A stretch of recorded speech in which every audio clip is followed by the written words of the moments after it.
कई वर्षों तक मेरा जीवन लगभग त्रुटिहीन उपस्थिति के साथ एक सावधानीपूर्वक नियोजित क्रम का पालन करता रहा। मैं हमेशा सबसे पहले उठता था, बाकी सभी से पहले। मैंने कॉफी तैयार की, अपने सेलफोन पर काम के ईमेल का जवाब दिया, जबकि कॉफी मेकर बुदबुदा रहा था। फिर उसने सब कुछ मेज पर रखकर जूलियन के उठने के लिए तैयार होकर नाश्ते की व्यवस्था की। कैमिला बहुत देर से दोपहर के आसपास नीचे आती थी, फिर भी वह अपना पाजामा पहने रहती थी। इवान पहले से ही जल्दी उठ गया था, कंबल में लिपटा हुआ था और एक गिलास दूध के साथ लिविंग रूम में कार्टून देख रहा था, जिसे मैं हर रात उसके लिए छोड़ता था। हम चारों लंबे समय तक एक ही छत के नीचे एक साथ रहते थे। जब कैमिला हमारे घर में आई तो मुझे पता था कि यह अस्थायी होगा, या शायद यह वही था जिस पर मैं विश्वास करना चाहता था। वह गर्भवती थी, उसके साथ कोई नहीं था, बेरोजगार थी, और मैं उसे असहाय नहीं छोड़ सकता था। आखिर हम बड़े थे। भले ही हमारा रिश्ता कभी घनिष्ठ या स्नेहपूर्ण नहीं रहा, लेकिन मुझे लगा कि उस समय उसे गले लगाना सही काम था। जूलियन बिना किसी हिचकिचाहट के सहमत हो गया। उन्होंने कहा कि कैमिला की मदद करना परिवार की देखभाल करने के समान है। समय बीतता गया, इवान बड़ा हो गया, लेकिन कैमिला वही रही। मैंने लंबे समय तक काम करना जारी रखा और एक ऐसी कंपनी में अपना स्थान अर्जित किया जहां शुरुआत में कुछ ही लोग मुझ पर विश्वास करते थे। मुझे लगातार यह साबित करना पड़ा कि मैं हर नई जिम्मेदारी, हर पद जो मैंने संभाला, उसका हकदार हूँ। इस बीच जूलियन, जिसने शुरुआत में घर से काम करना शुरू किया था, अंततः पूरी तरह से काम करना बंद कर दिया। उन्होंने शांत स्वर में समझाया कि बाजार कठिन है, मुझे जल्द ही कुछ मिल जाएगा और मुझे सिर्फ अपने करियर पर ध्यान केंद्रित करना चाहिए। और समय के साथ मैंने सारे बिल अपने ऊपर ले लिए। सबसे पहले मैंने घर के लिए बंधक का भुगतान पूरा कर लिया। फिर मैंने सभी खर्चे उठाए, पानी, बिजली, भोजन, कपड़े, छोटी यात्राएं। यदि कोई चीज टूट जाती है तो उसे ठीक करने वाला, मरम्मत करने वाला, भुगतान करने वाला मैं ही होता था। कैमिला हमेशा कहती थी कि जब इवान बड़ा होगा तो वह नौकरी की तलाश करेगा, लेकिन लड़का पहले से ही हाई स्कूल में था और वह हमेशा वही बहाने बनाकर बात टालती रही। हमारे माता पिता का वर्षों पहले निधन हो गया था, और भले ही मैंने इसे कभी भी जोर से नहीं कहा, लेकिन तब से मैं उनकी देखभाल करने के लिए बाध्य महसूस करता हूँ। मैंने बदले में कुछ भी मांगे बिना यह जिम्मेदारी ली। मेरे लिए प्यार यही था, कायम रखना, सहारा देना। प्रेम का यही आदर्श मैंने सीखा। मैंने कभी कृतज्ञता की मांग नहीं की। कम से कम मैंने तो यही सोचा था। हमारा घर विशाल था, 2 मंजिला, सामने एक बगीचा और पीछे फलों के पेड़ों वाला आंगन। मैंने इसे किस्तों में खरीदा था, लेकिन यह शुरू से मेरे नाम पर था। हमने कभी इस पर चर्चा नहीं की। जूलियन ने कुछ कागजात पर हस्ताक्षर किए और कहा कि उन्हें इसकी कोई परवाह नहीं है। महत्वपूर्ण बात यह है कि हम एक परिवार के रूप में एक साथ हैं। मैंने कभी नहीं सोचा था कि एक दिन हस्ताक्षर का इतना महत्व होगा। रात्रिभोज में कैमिला हमेशा इवान के बारे में बात करती थी। उसे उसकी उपलब्धियों और उसकी बुद्धिमत्ता पर गर्व था। जूलियन ने उसे एक प्रकार के गर्व के साथ देखा जिसे मैं बिल्कुल समझ नहीं पाया।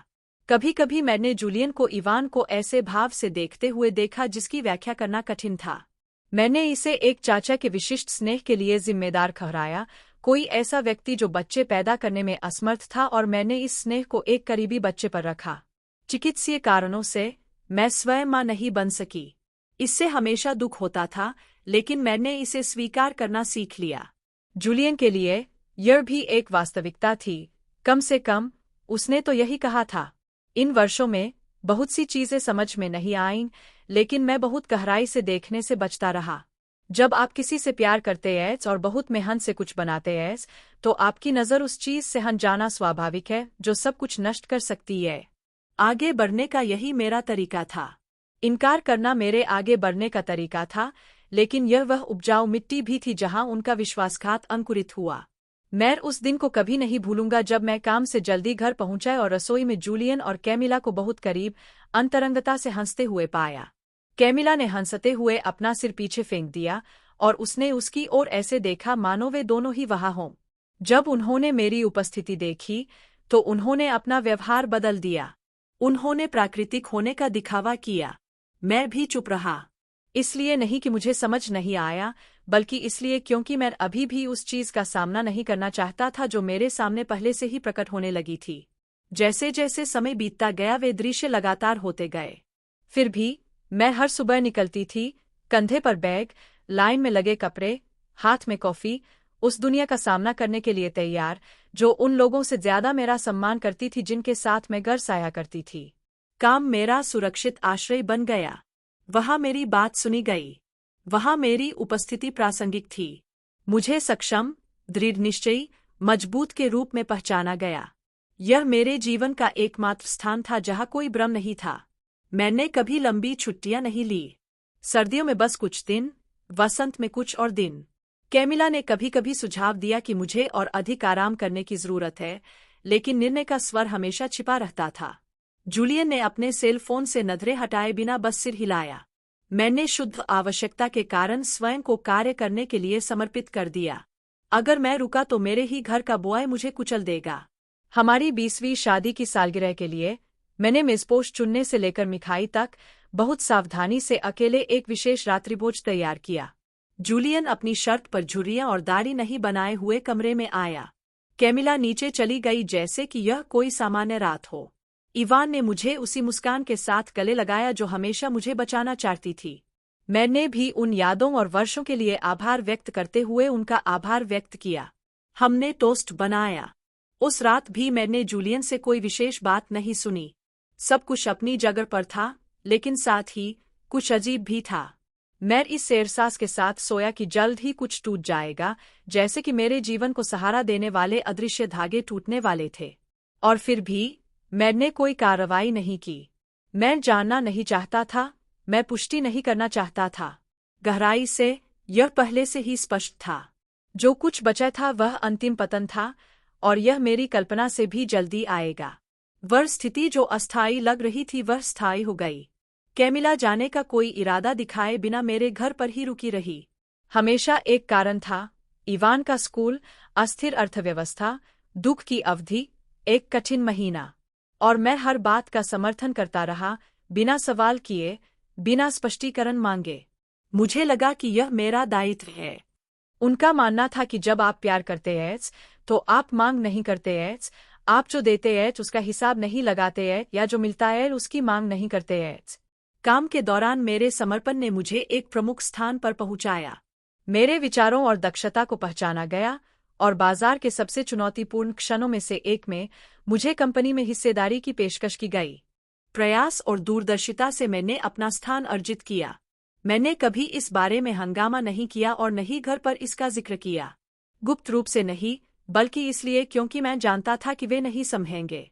उनके लिए यह जानना काफी था कि मैंने हर चीज के लिए भुगतान किया। बाकी अप्रासंगिक था। मेरी तनख्वाह ज्यादा थी, लेकिन मांगे भी बहुत थीं।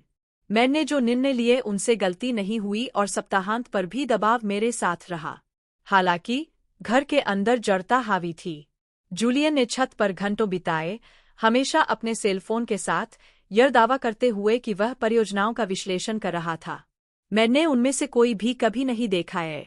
कैमिला ने अपने दिन सोशल नेटवर्क, सीरीज, मैराथन और कन्फेक्शनरी पाठ्यक्रमों के बीच बिताए जिन्हें उन्होंने जल्द ही छोड़ दिया। उन्होंने कहा था कि एक दिन वह अपना खुद का व्यवसाय खोलेंगे, लेकिन वह दिन कभी नहीं आया। मैं ही वह व्यक्ति था जो भोजन, सफाई, सबके स्वास्थ्य की चिंता करता था। जब इवान बीमार पड़ा तो मैं ही वह व्यक्ति था जिसने काम से छुट्टी लेकर उसे डॉक्टर के पास ले गया। जब किसी चीज को ठीक करने की आवश्यकता होती थी तो मैं ही उसे ठीक करता था और उसके लिए भुगतान करता था। यदि मेरी कार बीमा को नवीनीकृत करना आवश्यक होता तो मैं स्वयं इसका ध्यान रखता। कोई भी अप्रत्याशित खर्च मेरे द्वारा कवर किया गया था।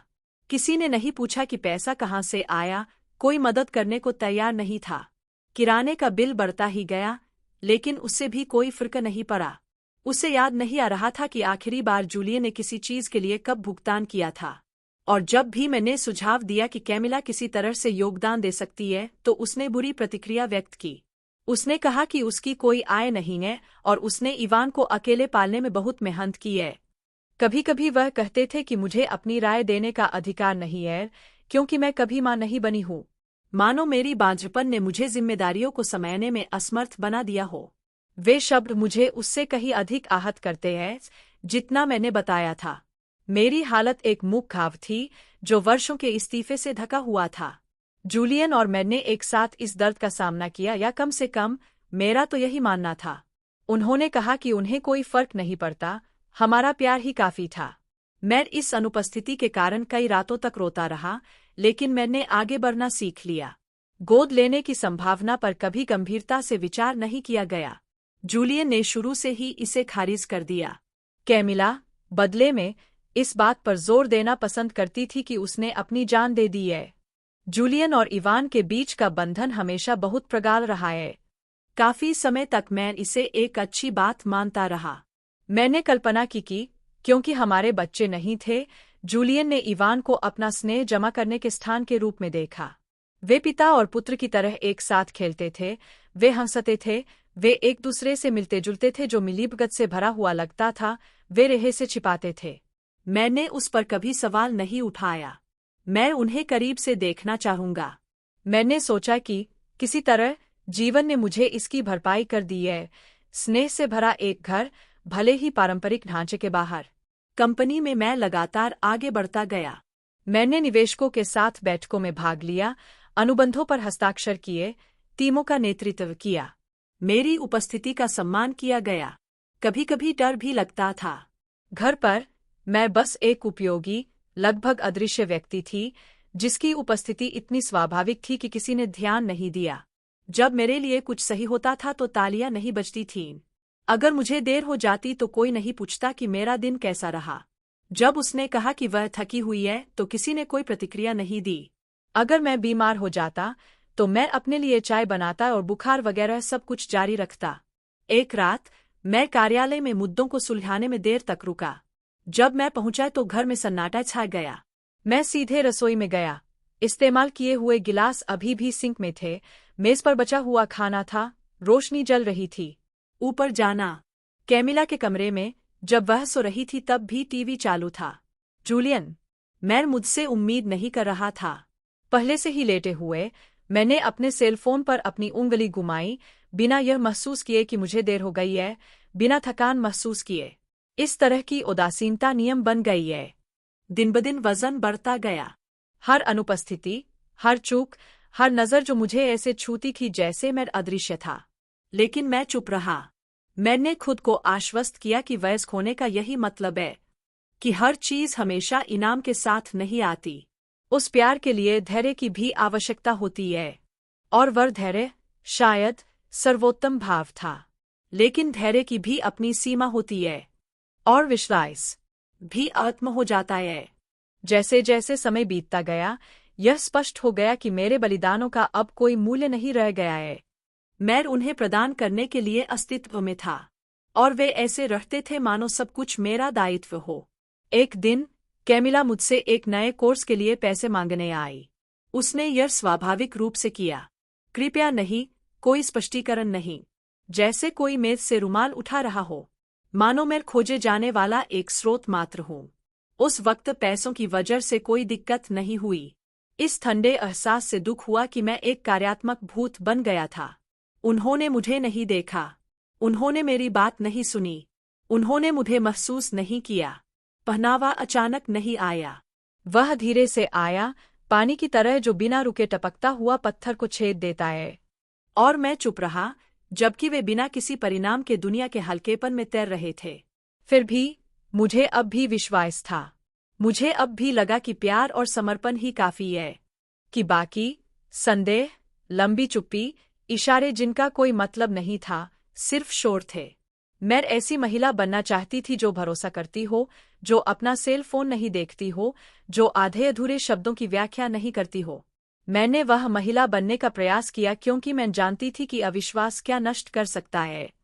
लेकिन कुछ सच्चाइयां ऐसी भी है जिन्हें अंधा प्यार भी हमेशा के लिए नजरअंदाज नहीं कर सकता। घर की दिनचर्या बदलने लगी।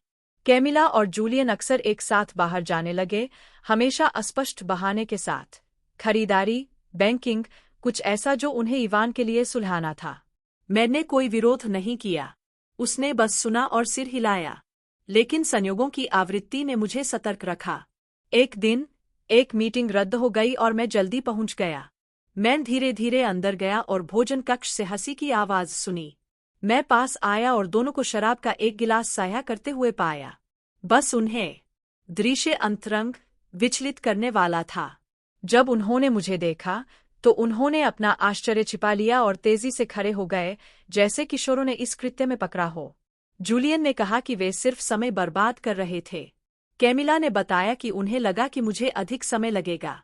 मैंने विश्वास करने का नाटक किया। मैं ऊपर कमरे में गया। मैं बिस्तर के किनारे पर बैठ गया और वहीं रुक गया। मैं रोया नहीं। मैं चिल्लाया नहीं।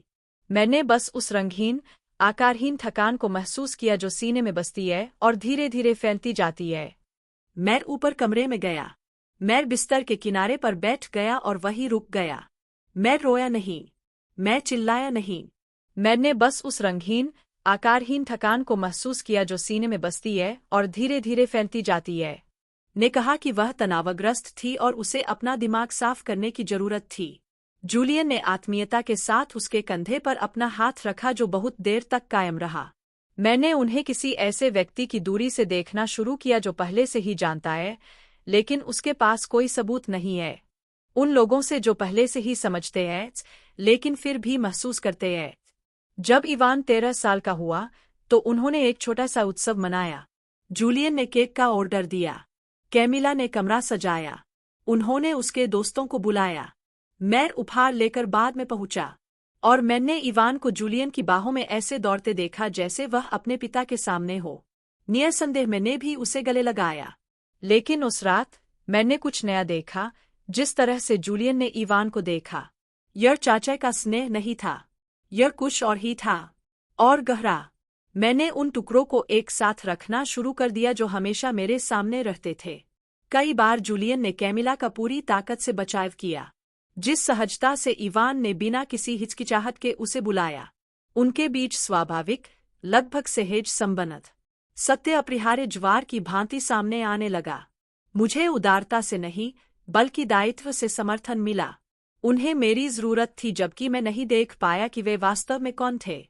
एक सुबह मैं पानी लेने के लिए नीचे गया और रसोई में जूलियन को पाया। उन्होंने कहा कि उन्हें नींद नहीं आ रही है। मैंने पूछा कि क्या उसे किसी बात की चिंता है। उन्होंने इससे इनकार करते हुए कहा कि वह सिर्फ सोच रहे थे। मैंने पूछा क्या? उन्होंने उत्तर दिया, समय में, हर चीज में जो हम अनुभव करते हैं।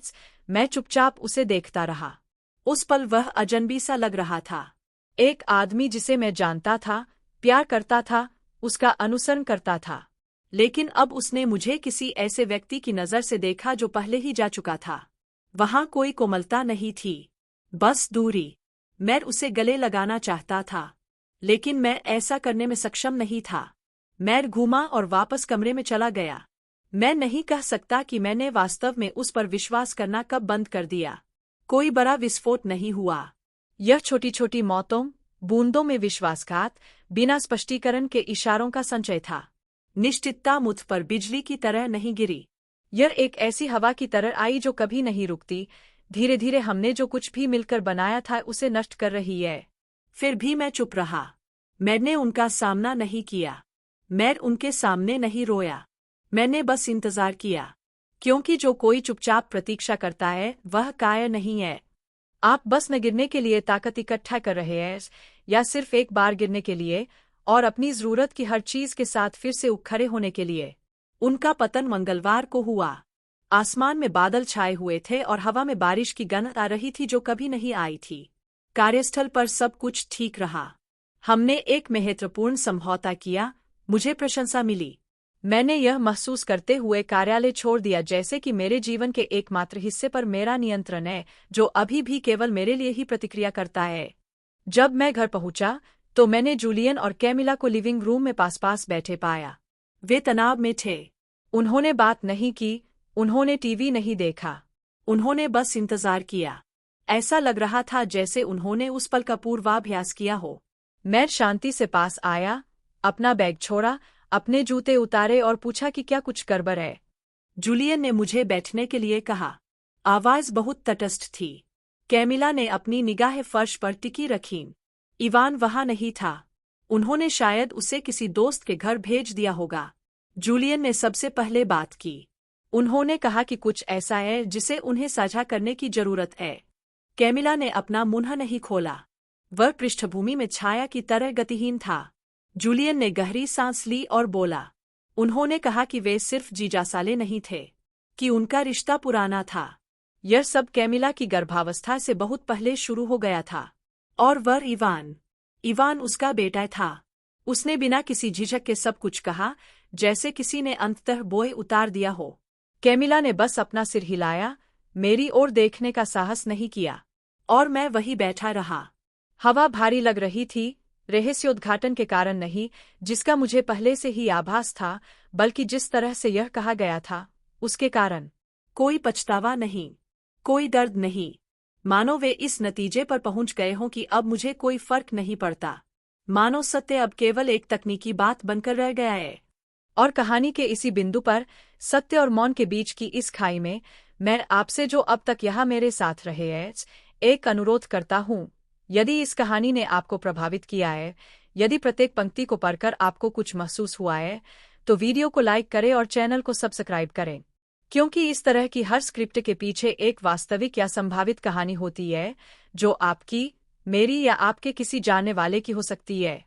और इन कहानियों को बताने का मतलब तभी है, जब दूसरी तरफ कोई सुनने वाला हो। उन्होंने इस तरह से बात की जैसे कि वे शब्द पर्याप्त थे, जैसे कि सुविधा के लिए कहे गए 2 दशकों के समर्पण को एक रीली स्वीकारोक्ति के समान स्तर पर रखा जा सकता है। यही वह क्षण था जब कैमिला ने अंततः बात की। उसने कहा कि उसने हमेशा मुझे बहुत सम्मान दिया है, लेकिन जीवन ने एक अलग दिशा ले ली है, कि उसके और जूलियन के बीच जो अस्तित्व था वह उससे कहीं अधिक तीव्र था जिसका वे विरोध कर सकते थे, कि उनका इरादा मुझे चोट पहुंचाने का नहीं था, कि उन्होंने बस उस चीज के सामने आत्मसमर्पण कर दिया था जिसे वे नियति कहते थे। उन्होंने उस शब्द का प्रयोग ऐसे किया मानो वह एक सफेद रूमाल हो जिसने सारी गंदगी मिटा दी हो। मैंने सिर्फ देखा था।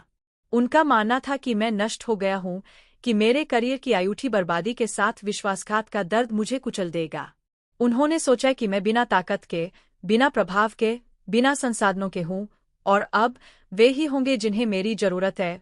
जैसे कि, सच को उजागर करके, उन्होंने खुद को झूठ से मुक्त कर लिया है और बिना पश्चाताप के एक साथ आगे बढ़ सकते हैं, जैसे कि किसी भी दोपहर में दोहरा अस्तित्व मिटाया जा सकता है। उन्हें कुछ समझ नहीं आया।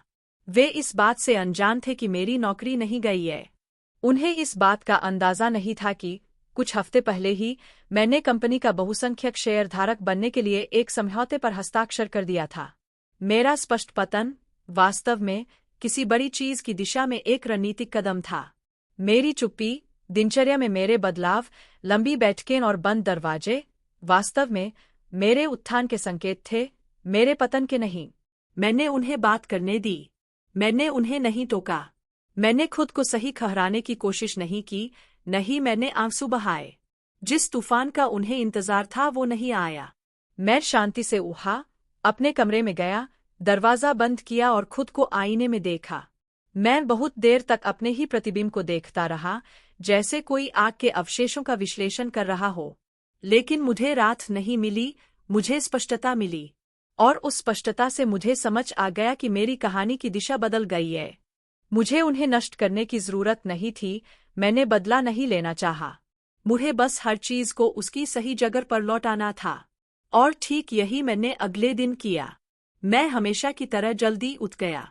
मैंने शांति से कपड़े पहने, एक काला पहनावा चुना, शांत, सुरुचिपूर्ण, त्रुटिहीन। मैंने ब्लैक कॉफी पी, पेय को अपने सामान्य मग में परोसा और चुपचाप घर से निकल गया। उनमें से किसी ने भी यह पूछने की जहमत नहीं उठाई कि मैं कहाँ जा रहा हूँ। उन्होंने मान लिया कि अब मेरे पास कोई दिशा नहीं है, कि मैं बेरोजगार हूँ, कि मैं बस घर पर रह सकता हूँ और घावों को भरने की कोशिश कर सकता हूँ। ऑफिस जाते वक्त मैंने उनके बारे में नहीं सोचा, मैंने अपने बारे में सोचा। जो कुछ भी मैंने चुपचाप सहा था, हर समय मैंने एक नाजुक शांति को बनाए रखने के लिए शब्दों को निगल लिया था, जो लंबे समय से टूट गई थी। अब शांति का एक और अर्थ था, न्याय। और जो टूट गया वह अब सुधारने योग्य नहीं रहा। जब मैं पहुंचा तो सुरक्षा गार्डों ने सम्मानपूर्वक मेरा स्वागत किया। मैं किसी ऐसे व्यक्ति की दृढ़ता के साथ गलियारे को पार कर गया जो जानता है कि वे कहाँ कदम रख रहे हैं। मैं बोर्डरूम के फर्श पर गया और अपनी नई जगह का दरवाजा खोला। यह कोई दूसरा कार्यालय नहीं था। यह मुख्य बात थी। शीशे की पूरी दीवार से शहर का नजारा दिखता था। एक कोने में नए कॉरपोरेट ढांचे के दस्तावेज रखे हुए थे, संस्थापकों के बगल में मेरा नाम। मैं अब कर्मचारी नहीं था, वह मालिकों में से एक थी। मैं चमड़े की कुर्सी पर बैठ गया, पैर मोड़कर मेल खोलने लगा। सब कुछ गतिमान था। यह मेरी आवाज ही थी जिसने ताल ठोक दी। मैंने कंपनी की दिशा तय की, कौन रहेगा और कौन जाएगा। सत्ता मेरे सिर पर नहीं चढ़ी, मुझे पूर्णता महसूस करने के लिए उसकी कभी जरूरत नहीं पड़ी। लेकिन इतने सारे लोगों को अपनी पीठ पर लादने के 20 साल बाद वह कुर्सी न्याय, मान्यता, एक ऐसे क्षेत्र का प्रतिनिधित्व करती थी जो अंततः मेरा था। शेष दिन सामान्य रूप से चलता रहा, फोन कॉल, बैठकें, निर्णय। वहां किसी को कोई अंदाजा नहीं था कि मेरे घर में क्या हो रहा है। किसी ने उस विश्वासघात की भयावहता की कल्पना नहीं की थी जो अभी मेरी 4 दीवारों के भीतर हुआ था। और मैंने भी ऐसा नहीं होने दिया। मैं शांत रहा, अपनी आवाज में दृढ़ रहा, बिल्कुल केंद्रित रहा। टूटने के लिए कोई जगह नहीं थी, रोने का समय नहीं था। शाम को जब मैं लौटा तो सब कुछ शांत था। जूलियन ने तिरस्कारपूर्वक पूछा कि क्या मैं टहलने गया था। कैमिला ने मेरी ओर देखने से परहेज किया। मैं मेज पर बैठ गया और बस देखता रहा। उन्होंने ऐसा व्यवहार किया मानो कुछ हुआ ही न हो, मानो यह खुलासा करना कि उन्होंने 20 साल तक झूठ बोला था, कुछ ऐसा था जिसने उन्हें मुक्त कर दिया, न कि कुछ ऐसा जिसने मुझे आहत किया। मानो वे मुझसे अपेक्षा कर रहे थे कि मैं इसे पचा लूं, इसे स्वीकार कर लूं और एक ही छत के नीचे रहने का आशीर्वाद दे दूं। लेकिन जिस व्यक्ति ने कभी ऐसा किया होगा वह अब अस्तित्व में नहीं है। रात के खाने के दौरान जो उत्सुकता से उन्होंने अच्छा किया, मैं चुप रहा, उदासीनता के साथ छोटी छोटी बातें सुनता रहा। जूलियन ने घर के नवीनीकरण के बारे में बात की, लिविंग रूम को पेंट करने या छत पर काम करने का सुझाव दिया। कैमिला ने कमरे को पुनर्व्यवस्थित करने का उल्लेख किया। उन्होंने स्वाभाविक रूप से टिप्पणी की, जैसे कि वे उस घर में भविष्य का अनुमान लगा रहे थे, जैसे कि मैं अप्रासंगिक था, जैसे कि मैं सिर्फ फर्नीचर का एक और टुकड़ा था। तब मुझे सबह आया, वे कुछ भी नहीं जानते थे। उन्होंने इस बात को नजरअंदाज कर दिया कि घर शुरू से ही मेरे नाम पर था, कि खरीद अनुबंध पर केवल मेरे द्वारा हस्ताक्षर किए गए थे, कि बंधक, कर, सब कुछ हमेशा मुझ पर पड़ता था।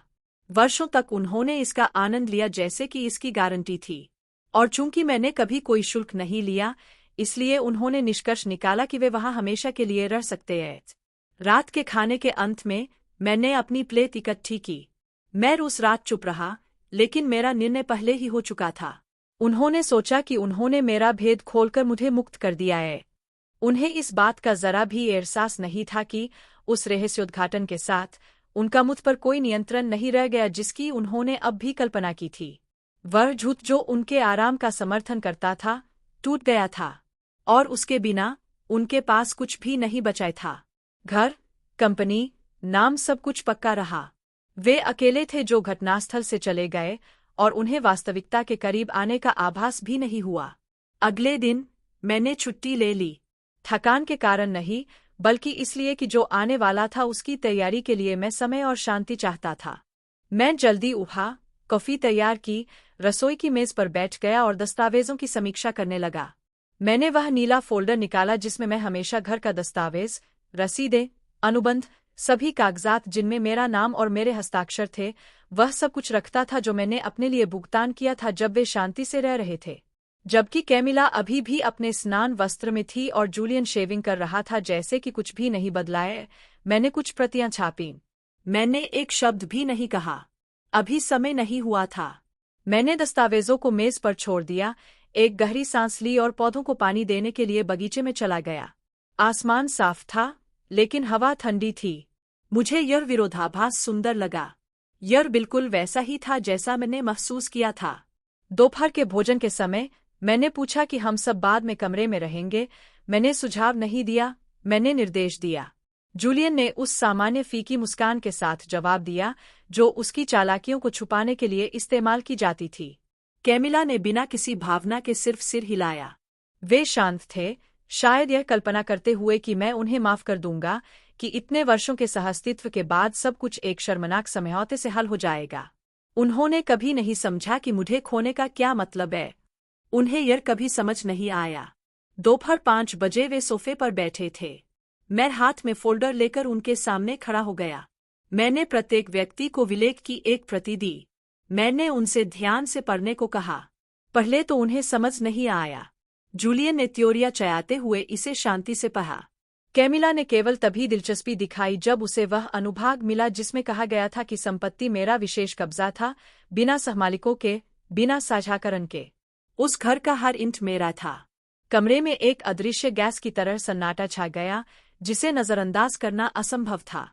और फिर मैंने बोला, बिना स्वर बयाए, बिना नाटकीयता के। मैंने कहा कि सब कुछ मेरे द्वारा भुगतान किया गया था, कि घर मेरे प्रयास से खरीदा गया था, कि मैंने वर्षों तक सब कुछ स्वयं बनाए रखा। मैंने यह भी कहा कि मुझे इसे उजागर करने की कभी जरूरत नहीं पड़ी, क्योंकि मेरा मानना था कि भरोसे को चालान से नहीं मापा जाता। लेकिन वह भरोसा टूट चुका था। कैमिला कठोर हो गई।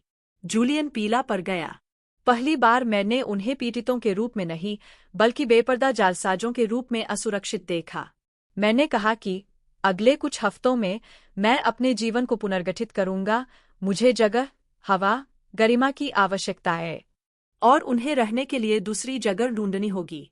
मैं उन पर आवश्यकता से अधिक चिल्लाया या आरोप नहीं लगाया। मैं उन्हें दोष देने की कोशिश नहीं कर रहा था। उनके लिए यह जानना पर्याप्त था कि मैं अब उनका समर्थन नहीं करूंगा।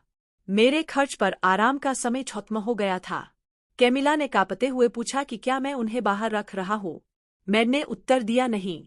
जब उन्होंने मुझे धोखा दिया तो मैं उनकी चुनी हुई आज़ादी वापस दे रहा था। यदि वे एक दूसरे से इतना प्यार करते, तो वे एक नया जीवन बना सकते थे। अन्यत्र मेरे बिना। एक ऐसा घर जिसे उन्होंने अपने प्रयासों से एक साथ खड़ा किया, जहां मैं कथानक का हिस्सा नहीं था। जूलियन कागजों को देखते हुए चुप रहा। मुझे आश्चर्य हुआ कि क्या उस पल उसे मेरे द्वारा तैयार किए गए हर व्यंजन, मेरे द्वारा भुगतान किए गए हर बिल की याद थी। हर रात जब मैं दुनिया की खोज करता था तो वह शांति से सोता था। मुझे आश्चर्य हुआ कि क्या वह इस सब को महत्व देता है। लेकिन अब इससे कोई फर्क नहीं पड़ता। मैंने समय सीमा तय नहीं की। मैंने इसे समय दिया, सम्मान के कारण नहीं, बल्कि इसलिए कि अब मुझे उनकी जरूरत नहीं रही। लंबे समय तक मैं एक ऐसा व्यक्ति था जो बिना किसी हिचकिचाहट के भरोसा करता था। अगर कोई मुझसे कहे कि वे मुझसे प्यार करते हैं, तो मैं उन पर विश्वास करूंगा। वफा की कसम खाई तो धोखे की संभावना भी न सोची। यह ऐसा था मानो मेरे हृदय का जन्म उस अविश्वास के बिना हुआ हो जिसकी दुनिया मांग करती है।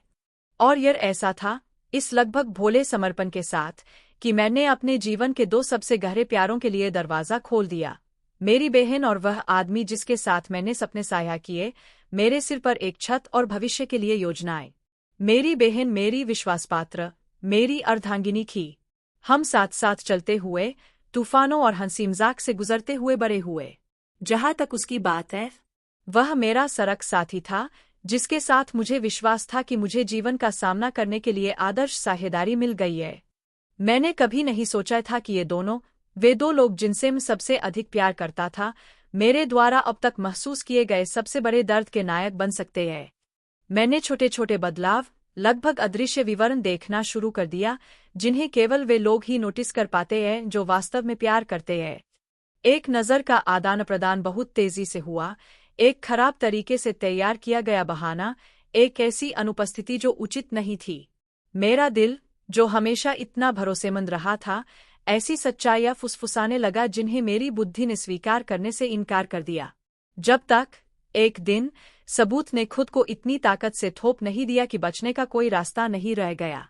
मैंने दोनों को एक साथ पाया। यह संयोगवश नहीं था, यह संयोगवश नहीं था।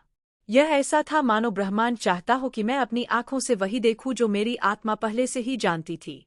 वे वहां थे, न केवल अपने शरीर से जुड़े हुए थे, बल्कि एक ऐसी मिलीभगत से भी जुड़े हुए थे जिसने मुझे पूरी तरह से बाहर कर दिया था। उनका विश्वासघात पुराना, मौन था और मेरी ही छत के नीचे लंबे समय तक रहा था। उस क्षण मेरे अंदर कुछ टूट गया। लेकिन मेरी कल्पना के विपरीत, मैं रोया नहीं, मैं चिल्लाया नहीं। मुझ पर एक ठंडी खामोशी छा गई। ऐसा लगा जैसे मैं अचानक अंदर से जम गया हूँ। मैंने उनसे जाने को कहा, मेरे घर से, मेरी जीवन के, मेरी कहानी से। और वे थे, एक साथ। इसके बाद के दिनों में मुझे दुधक और राहत का मिश्रण अनुभव हुआ। मैं उन सभी चीजों के लिए लड़ता हूं जो नष्ट हो गईं। एक घिसे-पिटे झूठ से आखिरकार छुटकारा पाने की राहत। दुख हुआ, हाँ। ऐसा दर्द हुआ जैसा पहले कभी नहीं हुआ। लेकिन यही दर्द था जिसने मुझे आगे बढ़ाया, इसने मुझे आईने में देखने और खुद को फिर से खोजने के लिए मजबूर किया। धीरे धीरे मैंने अपने टुकड़ों का पुनर्निर्माण करना शुरू कर दिया। हर दिन आत्मप्रेम का एक छोटा सा भाव, अकेले चलना, सिर्फ मेरे लिए बनाया गया खाना, मेरी अपनी संगति से भरी एक खामोशी। मैंने उस ताकत को फिर से खोजा जो मेरे भीतर रहती है, एक ऐसी ताकत जिसे मैं पहले दूसरों में रखता था, यह सोचकर कि मैं खुश रहने के लिए उन पर निर्भर हूँ। आज मैं पीछे मुड़कर देखता हूँ और मुझे अब गुस्सा नहीं आता। मुझे खेद है। उन लोगों पर दया आती है जिन्होंने बेवफाई का रास्ता चुना। उन लोगों पर दया आती है जिन्हें जीवित महसूस करने के लिए विश्वासघात करना पड़ा। दूसरी ओर मैं संपूर्ण हूँ, पहले से कहीं अधिक संपूर्ण। मैंने सीखा कि सबसे महत्वपूर्ण वफादारी वह है